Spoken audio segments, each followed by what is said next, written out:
Hi! Another day, another vlog. So, eto na yung karugtong na kabanata ng aming pag-uwi sa probinsya last day. So, nagre-ready na nga kami dyan dahil ngayon ang libing ng aming relative. So, ayan, get ready with me. Get ready? Naka-ready na nga ang person, diba? So, ayan, naka-ready na kaming lahat dyan. Kasatanghali na dyan.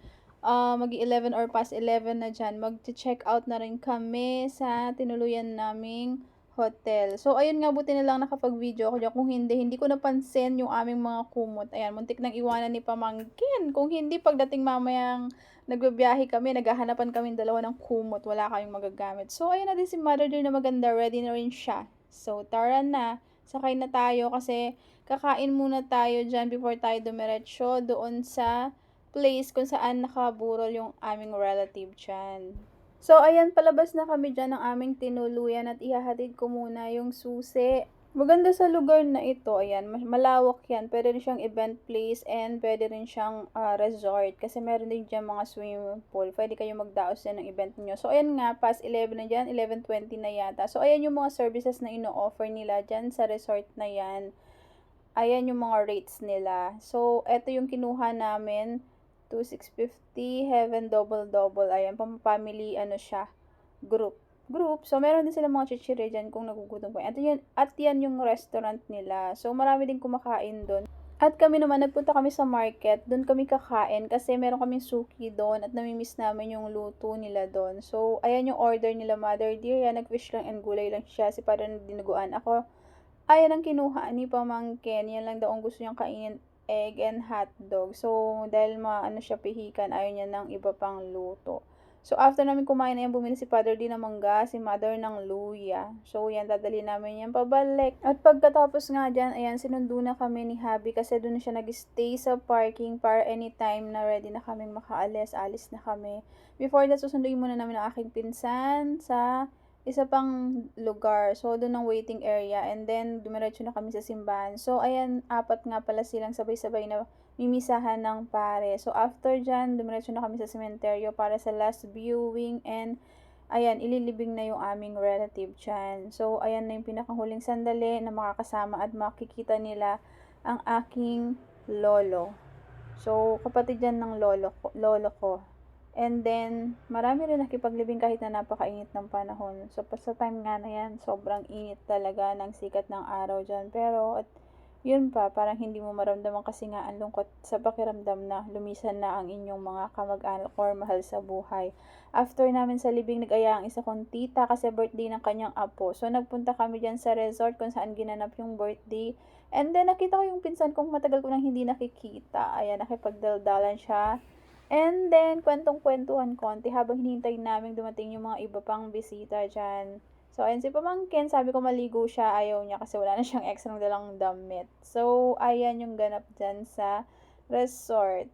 So, pinauna na kaming kumain dyan para, kasi aalis pa kami at may iba pa kaming destinasyon na pupuntahan. After doon, dumiretso na kami sa aming next destination, ang bisitahin ng aking lola. So, pagdating sa bayan ng kanilang lugar, bumaba kami and then, sa market para maghanap ng ipapasalubong para kay lola at sa mga apo niyang nandun. So, ayan yung sikat na sea dyan sa lugar na yan. So, malapit yan sa dagat, as in, dagat na mismo yung katabi niyan. And then, ayan, bumili ng prutas si Mother Dear para sa aking lola.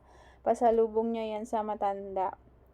And then, after namin dyan, naghanap na kami ng pasalubong na merienda para sa mga kabataang nandun. Kasi maraming marami siyang apong maliliit pa na nandun sa compound ng aking tito. So, isa yung compound kung saan sila nakatira lahat at malapit lang yun sa dagat. Sa paghahanap nga namin, nagpunta kami sa isang restaurant na yun at tuwang-tuwa ako dyan sa nakita kong chess. Napakalaki niya, promise. Kaya ayan, sabi ko, Ken, videohan mo naman ako dito. Ayan. Napakalaki ng chess pieces din.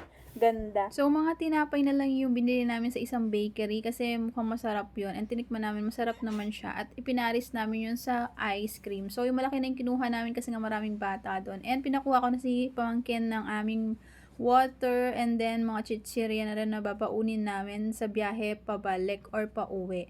So, ayan, nakarating na kami sa place nga ni Tito kung saan nagbabakasyon ng aking lola. As you can see naman, ayan, low tide siya. Maraming mga bangka dyan kasi malapit lang talaga sila sa dagat. So, katabi lang nila yan. So, ayan yung aking lola. At syempre, it's nice to see her again after ng ilang buwan. Nung last March, di ba, nagpunta rin kami dyan sa probinsya para sa kanyang birthday. So, ayan na nga.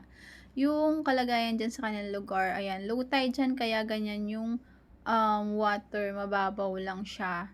Tapos, medyo nakakalungkot din na may mga part dyan sa tabi-tabi na punong-puno ng basura yung gilid-gilid kung saan nagdurugtong yung tubig at yung mga lupa. Ayan, ang pangit sa paningin. Pero yun, ganun talaga. Ganun talaga sa Pilipinas at sa ibang panig ng mundo pa, 'di ba? So, naghapunan na rin kami dyan. Hindi ko na video kasi madalian na siya. And then, after namin maghapunan, umalis na kami kasi madilim na rin sa time na yon. So, ayan, on the way na kami sa biyahe palabas ng probinsya dyan. Nagbibiyahe na kami. It's already past 7 na.